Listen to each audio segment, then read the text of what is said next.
All right, we're live from my bedroom and we're online.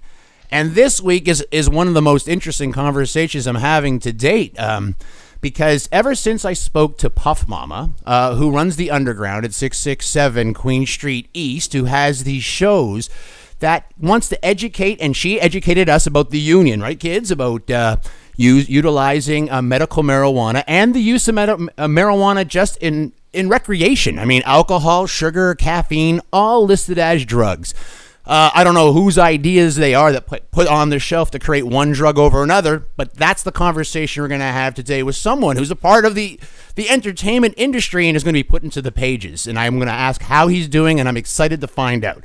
But first, I like to thank Tires.com. Yes, tires.com. And I also would like to thank, is it Magic? MagicTonight.ca. It is MagicTonight.ca. So I'd like to thank both of them. But first, Theme song. Soul on the dotted line. All right, and now we're back. And here we are talking, like I promised, live from my bedroom online. And we are talking online, and I'm not even really too sure where to start, kids, other than this is your show. So, Benjamin, do you have your notes? Yes. All right, now without the I have 3 sons. I have a 10-year-old, an 8-year-old, and a 6-year-old. All boy, oh boy, oh boy. And they took over the first half of the show. And go ahead there, Ben. Ask your questions. So you're an actor and stand-up comedian, and you worked for the Royal Canadian Air Farce. So what up? Well, I am, I have, and I did. How about that? Can you still hear me okay? Yep. Okay, yeah, I am an actor. I have pretended to be people that I'm not and got paid for it. So that's true. Now that could be, I'm a politician. That's the same description. But anyway, I've also been, a stand-up comedian. I do that. I tell jokes. I try to bring a point of view. I didn't used to. I just used to goof around. But I try to bring my point of view to the stage and hopefully, get a few words out every once in a while. And I'm still silly as well. And then as far as the Air Force goes, yeah, I was there for quite a while, and 12 years or something, I don't know. And then the show got canceled for the last 4, but that didn't stop them from doing a one-off every Christmas anyway, or New Year's. And but I'm not doing that anymore either. So that's where the question Who was your answered. influence to be a comedian?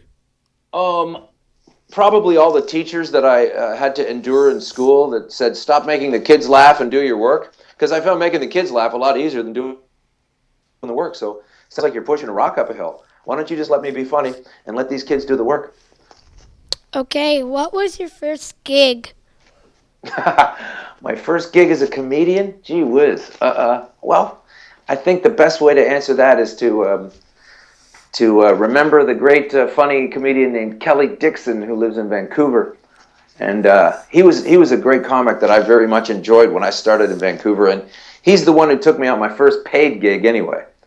And that was quite an experience. I can't remember the exact first gig, to be honest with you. Okay, what was the most popular movie you were in? I have not been in a popular... Well, these are questions for everybody, huh? So in case you get a real superstar on the show. Yeah, no, I haven't really been in a movie that I can point to as any kind of feat at all. Okay, I'm done. Now. Oh, me too. Okay. All right. Now for the second oldest, he is 8, Sam. Oh. All right. Yo, and what's your favorite thing to do? My favorite thing to do. Wow, these are loaded questions, man. Do you know what a volcano is? No, I can't go there. What do I like to do? Let's see. I like to read. I like to learn things. I like to watch movies. It's pretty basic stuff. Okay, what's your favorite thing to eat? My favorite thing to eat is a delicious dinner prepared by someone else. I guess.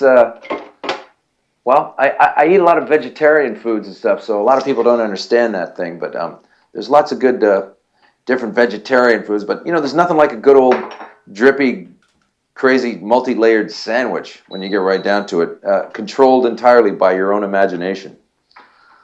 Okay, what's your favorite sport? Hockey. See, I didn't even take any time to think about that one. Yeah, hockey. Okay, now. That's because there's a lot of sports out there that aren't a sport. Sort of like golf. Golf's more like waiting. Waiting for the tees, waiting for the swing, waiting to get better, waiting to get better as a player. There's a lot of waiting involved there. Yeah, it's not my thing. Okay, now it's on to the third oldest canon. What's your favorite color? Blue. What's your favorite number? I'm going to say 5. What's your favorite song? That whole number thing, man, that's really a tough one because for a long, long time, I really liked 17. I did. And if you'd have called me at a different time in my life, I would have said 17. But, things change. So it's 5. Sorry, what's the next question? What's your favorite song? My favorite song. Let's see. Gosh, you guys, man, I didn't know all these tough questions were coming. Let's say Bohemian Rhapsody by Queen. Okay. You know that song? Nope. Oh, come on. Let's take a break right now and listen to a little bit of Bohemian. No, I'm just kidding. It's your show. What else? What's your favorite movie? Ooh, I'd have to say. Well, it's an older movie. You probably won't know it, but it's called Brazil. Okay, how old are you? Oh, come on. This is totally unfair. 52 and a half. 52 and a half years old. Back to my dad. Or What's that? He was saying that's the end of the questions for my sons at 10, 8, and 6. And what do you guys have to say to Mr. Park? goodbye. Bye-bye, guys. Soul on the dotted line.